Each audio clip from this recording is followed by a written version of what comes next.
बिस्मिल्लाहिर्रहमानिर्रहीम। अस्सलाम वालेकुम नाज़रीन, आज की हमारी ये वीडियो उन अफराद के लिए है जिनकी एड़ियों में बहुत ज़्यादा दर्द रहता है और उसके मसले की वजह से बेइंतहा परेशान हैं। हम आपको आज की इस वीडियो में एड़ियों में दर्द की वजूहात और आसान कुदरती इलाज बताएंगे।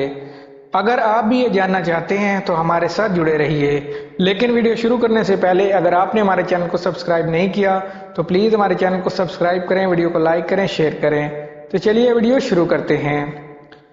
एड़ियों में दर्द की वजूहात और अलामात।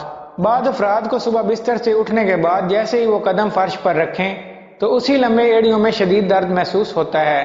इसी तरह जॉगिंग या दूसरी किसी भी सरगर्मी के बाद एड़ी में नाकाबिले बर्दाश्त दर्द महसूस होता है।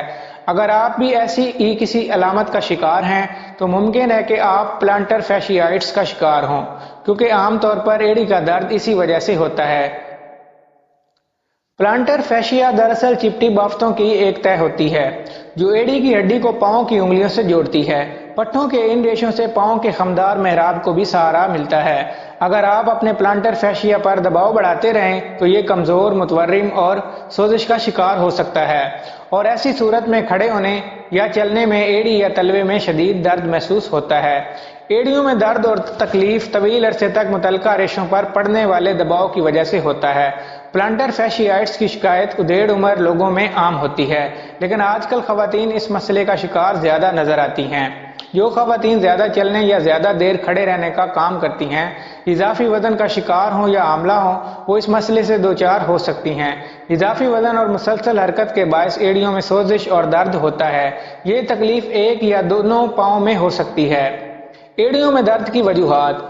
प्लांटर फैशियाइटिस की तकलीफ उस वक्त होती है जब आपके पांव की खमदार कमान को सहारा देने वाली झिल्ली पर बहुत ज्यादा जोर पड़ता है। अगर ये दबाव मुसलसल जारी रहता है तो झिल्ली की बाफ्तें कटने और फटने लगती हैं। इससे पांव में दर्द या वरम की शिकायत होने लगती है। ये शिकायत मुंदरजा झैल सूरतों में ज्यादा हो सकती है।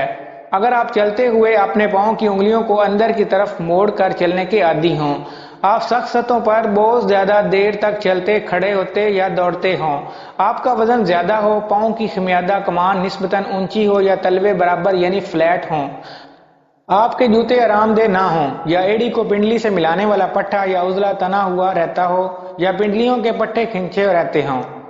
एड़ियों के दर्द की अलामात। प्लांटर फैशियाइटिस के ज्यादातर मरीजों को उस वक्त बहुत ज्यादा नाकाबिले बर्दाश्त दर्द महसूस होता है जब वो बिस्तर से उठने के बाद अपना पहला कदम नीचे रखते हैं या देर तक बैठे रहने के बाद खड़े होते हैं। चंद कदम चलने के बाद मुमकिन है कि पांव की अकड़न या दर्द में कुछ कमी आ जाए, लेकिन दिन गुजरने के साथ पांव में तकलीफ बढ़ती है और ये तकलीफ उस वक्त शिद्दत इख्तियार कर लेती है जब आप सीढ़ियां चढ़ें या आपको ज्यादा देर तक खड़ा रहना पड़े। अगर आपके पांव में खुसूसन रात के वक्त दर्द हो तो बहुत मुमकिन है कि ये प्लांटर फैशियाइटिस ना हो बल्कि टार्सल ट्यूनल सिंड्रोम का मसला हो। इलाज। इसके लिए आप चंद इकदाम कर सकते हैं। सेहतमंद वजन बरकरार रखें। मुनासिब वजन से आपके जिस्म का वजन आपके पैरों पर नहीं पड़ेगा। आपके जिस्म का गैर जरूरी दबाव एड़ियों के दर्द की बड़ी वजह है। अपने पाँव को आराम पहुंचाएं। ऐसी सरगर्मियां कम कर दें जिनसे आपके पाँव में तकलीफ होती है। सख्त सतहों पर चलने और दौड़ने से गुरेज करें। दर्द दूर करने के लिए एड़ी पर बर्फ से सिंकाई करें। अपने पाँव को आराम दें। अगर आप इस मर्ज का शिकार हैं तो अपने पैरों को मुसलसल तहरीक में ना रखें। ऐसे जूते मुंतखब करें जो नरम और आरामदेह हों ताकि तलवे के खमियादा कमान को सहारा मिल सके। एड़ी का दर्द दूर करने वाली वर्जिशें करें। हमेशा वर्जिश या दीगर जिस्मानी सरगर्मियों से पहले अपने जिस्म को वार्म अप करें। जरूरत से ज्यादा जंपिंग मूवमेंट इंजरी का सबब बन सकते हैं। अगर आप इस मर्ज में मुब्तला हैं तो इसे नज़रअंदाज मत करें। अपनी ग़िज़ा और वर्जिश में तब्दीली से पहले डॉक्टर से मशवरा ज़रूर करें। एड़ियों के दर्द से निजात की वर्जिश। बैठकर वर्जिश करें। बैठकर मशकें करने से आप ज़्यादा मुस्तफ़ीद और कामयाब हो सकते हैं। नंबर 1, पानी की बोतल या ऐसी ही शेप की किसी दूसरी चीज़ पर 1 मिनट के लिए पाँव को रोल करें और दूसरे पाँव पर भी यही अमल दोहराएं। नंबर 2, एक पाँव को दूसरे पाँव पर क्रॉस करके रखें और अंगूठे को ऊपर की तरफ खींचें। 15 सेकंड के लिए इसी पोजीशन में होल्ड करें, फिर छोड़ दें और 3 दफ़ा दोहराएं।